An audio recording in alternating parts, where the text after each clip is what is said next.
All right, welcome back, everyone. Thank you for joining. So today we have a maker that I had never heard of before.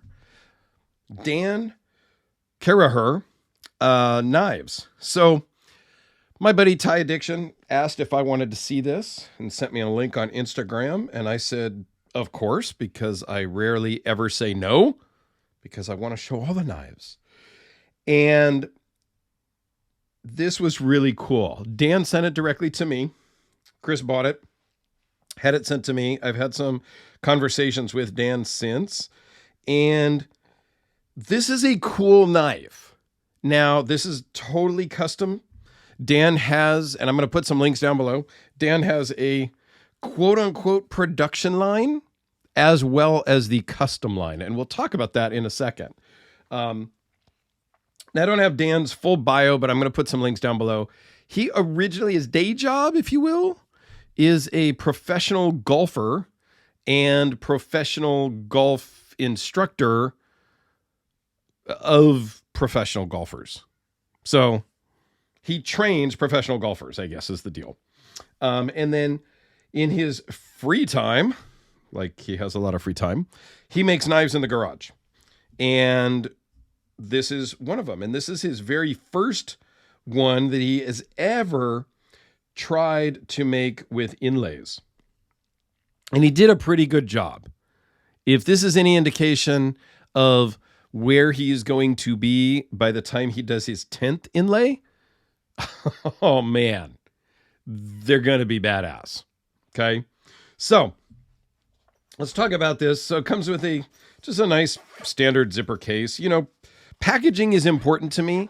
It doesn't need to be over the top with embroidered and all that, but at a minimum, a custom knife should really come with a zippered pouch. That's just me. I've spent way more money than this, and it's come literally wrapped in a paper towel and bubble wrap. And I've talked about that before too. Not to get off topic, but when you're buying a $7,000, $8,000, $9,000, $10,000 knife, there's kind of a break, right? You get over $1,000 and you get nice packaging. You hit over 7,000 and you get no packaging. I don't know. There's a thing like at 5,000, maybe you kind of get no packaging. You get a Ziploc bag wrapped up and, protected and then sent to you. But the super high end, high dollar ones usually don't come with good packaging. It's kind of a weird thing. All right, back to Dan.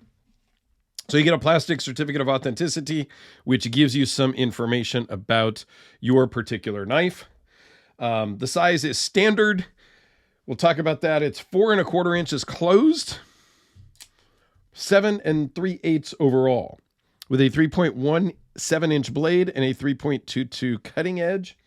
Really thin behind the edge at 0.07. Blade thickness starts out at 0.133. This is Nichols Damascus ladder pattern. It is beautiful. Absolutely stunning. The pattern is great. The etch is fantastic. The grinds are incredible. If you haven't noticed, I kind of like this knife. Not perfect, and we'll talk about that, but I like it. Overall thickness is 0.494, runs on bearings, weighs in at just under 5 ounces at 4.7 ounces. And just for reference, a standard D cell battery is 5 ounces. All right, so you have titanium scales that are orange peel finish, which gives it just a little texture look, not so much of a feel, slight feel. I like the orange peel look. It breaks up just the flat titanium. It, I think, helps to mask small scratches from your pocket, and your keys or things like that are going to show a little bit less on an orange peel finish. So I do like that. You have black Damascus, black Damascus inlays and pivot collars. And he did really well on the finishing of those inlays. Also, the same black Damascus pocket clip. Overall, it's a very beautiful knife. I love a recurve, as we know. Harpoons, I can take or leave them. I kind of like them. I don't love them, but they're very functional and they work, and I like them. The pocket clip choice here, to me, I don't know if I love that. Just the coloring, it kind of, it does blend in with the inlay. And in some of the areas, the coloring is like perfect match right there. I don't know. I'm not sure. Maybe my gut tells me I might want just a orange peeled titanium clip. I don't know. I was concerned in the unboxing of the clip working well in your pocket or not, because there's not a lot of spring and it's kind of a small opening. It does work well. It works totally fine in my normal jeans pocket. If you're wearing Carhar's or something of like 511 jeans that has a little bit of extra material there at the corner, this won't work very well. But standard jeans, khakis, dress pants, things like that, this is going to work just fine. So I was a little concerned about that, but not a concern. All right, let's zoom back out. The grip in the hand, that's where that harpoon comes in really well. You don't need jimping up on top because your thumb really locks into there. Feels good in the hand. The pocket clip, this point right here at the edge is a little bit uncomfortable in a couple of areas. Just when you're opening it, my middle finger kind of sets on here and is a little uncomfortable. It's not sharp, but it's a little pointy, a little pokey, if you will. Not stabby, but pokey. The action. Now, I saw Jim Skelton do a video on this model knife, the production version, which we'll still talk about. Same size, same dimensions. Jim's is an integral, whatever, with the same flipper tab. It's a small flipper tab. It almost feels like it's a little light, but it's really not light. It just works really, really well. So yeah, there is some good jimping on the flipper tab, but I could kind of slip off. I don't love the flipper tab, but it works pretty freaking fantastic for what it is, honestly. Now the lockup is one thing. It's a late lockup, which is fine. It's super solid. I'd rather have a little late than too light or too early. But because it is a late lockup, you really have to move that lock bar over to unlock the blade. So sometimes if you're just fidgeting, you're not really getting it over far enough to get it closed. So it is a little bit of a learning curve with this particular knife. All right, so we talked about this, a custom model. He made this completely in his garage. And it took him a while because I think some of the inlays broke as he was doing it, because it's his first inlay. First time he ever tried an inlay. But he has a production line, maybe a mid-tech semi-custom line, where Best Tech makes all the parts, cuts them all out, and sends them to him, and he then assembles them and tunes them and hand fits and finishes them. So it's sort of production, it's sort of custom, mid-tech-ish, and the price points on those ones are in just standard titanium and a standard M390 type blade is like $450-ish. You can step up to Damasteel blades, and you can do Timascus scales and things like that on the production ones, which does jack up the price, $600-800. This full custom was about $1,000, from what I understand.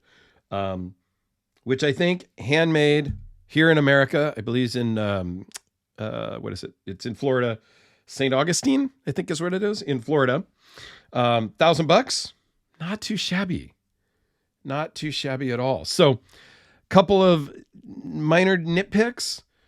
The point on the pocket clip, I would round that out a little bit myself because it is a little pokey. The inlays, this is his first one. So the fit and finish between the inlay and the titanium is not seamless. You can feel the seam. There's a little bit of a lip, but that, again, for being the first one, I have no issues with that. I think over time, what he reminds me of is the very first Odin custom that I handled. It was almost there. It was great. Almost, perfect type of thing. And now, a couple years in, the stuff I'm seeing from Kyle over at Odin is fantastic. And I've done and handled a lot of Odin customs. And to see him evolve is great. And I have no doubt that Dan is going to evolve and become awesomer, if you will. So minimal hardware. You have a pivot and you have a pivot. And then inside here, and I don't know how this works, and I didn't even ask because it's like secret sauce. You have a hex there, which you need a special tool because none of my stuff would actually work and turn it, that somehow connects the back pieces. I don't know how that works. Maybe it's a cam that like links in to the scales. You have hidden hardware for the pocket clip or the inlay. I believe that's for the inlays. Yep. And then, back in there behind the backspacer, I'm sure there is a screw for the pocket clip. I mean, just the engineering, the thought process to create this, I'm impressed. I think it's very cool. The blade shape, freaking fantastic. In talking to Dan, I'm like, dude, I like it. Is there plans to make one slightly bigger? The blade's at like 3.1, 3.2 inches. How about something in the 3.5, 3.75, 4 inch? He is thinking of and already working on, in his mind at least, a roughly 4-inch bladed version of this. If he creates a 4-inch bladed version of this, Dan, if you're listening, because I know every maker watches every one of my videos, if you make a 3.25, 4-inch blade, let me know. I would be interested in getting the very first one probably because I like it. And I like the small up and coming makers that are doing it in their garage on their spare time. There's just something about that because that's me. I have a full-time job. I am doing this YouTube thing on the side, not in my garage, but in my office, my home office, where my real job sits right over there at that next desk. So, I don't know, a little something in my heart for the part-time maker trying to start something at his house because, well, it's kind of what I do. I'm just an average guy with a day job and a camera. So, Dan, thanks for sending this to me. Chris, thank you for loaning it to me. I will put links down below to Dan's website, Instagram, and his golf website if you're so inclined to be a golfer. I think he's worth checking out, guys. I really, really do. Thanks a lot.